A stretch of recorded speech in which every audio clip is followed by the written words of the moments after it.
There's an interesting parallel with the gospel today and bringing our mother home tonight as well. Because on the one side, we have Jesus already foretelling the passion, very much ahead. He's on his way to Jerusalem. And so on his way to Jerusalem, little by little, that passion that awaits him at the holy city is being revealed to his disciples. And so he tells the disciples the cost of obedience to the Father. Doing God's will cost us something. In the same way it is a lot of times when those decisions best made will cost something. Going to Jerusalem and to do what the Lord, what the Father had ordered the Son to do, will cost his life, it will cost his passion. And yet Jesus goes. And at the same time, perhaps sometimes we get caught in with the mother of the sons of Zebedee. There is a glory to be found despite that cost. There is a glory to be found at the end of that passion. And sure, that's what makes the passion or those things that we have to endure, well, bearable for that good that is to come out of it.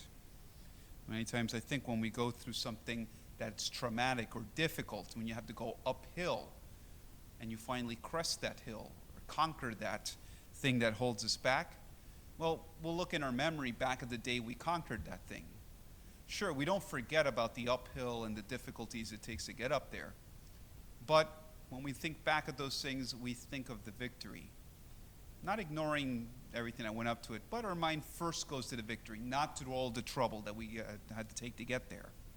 And so sometimes we could be fixed too much with that glory or that's to come. So the mother of the sons of Zebedee wants her sons to be also part of that glory, wants to taste that glory now. She asks, well, can they sit in his right, in the place of honor, to the right and to the left? And Jesus does another prophecy. Are you going to do that? You must drink from the same chalice. You must endure the same passion I'm going to endure. You're going to have to go through the same trouble that I have to go in order to receive that honor. Are you ready? And they say yes. Eventually they do. The two are martyrs and the two are saints. And so yes, that place eventually was for them. But there's a thing, a cost or what it takes to do that will that sometimes we overlook. Are we ready to pay the price? Are we ready to do what we have to do for God, for those that we love, in order to receive and to touch that grace and that glory that we wish to attain?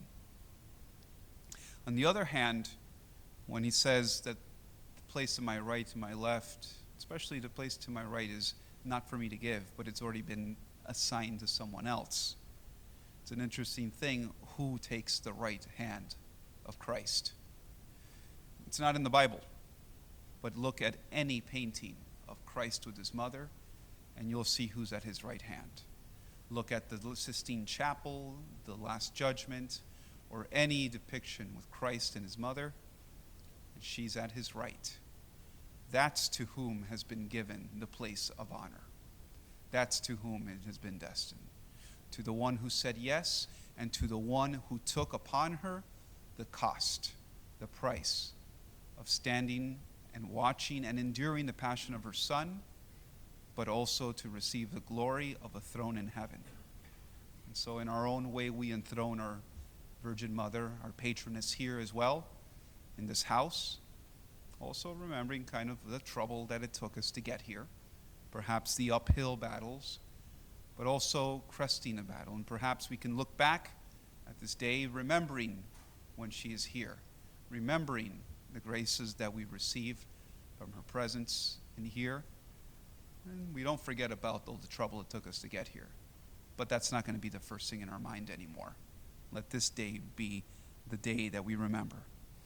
And so we also place Our Lady in a throne, in a place of privilege, in a place of honor. It took a lot of trouble to pick that spot.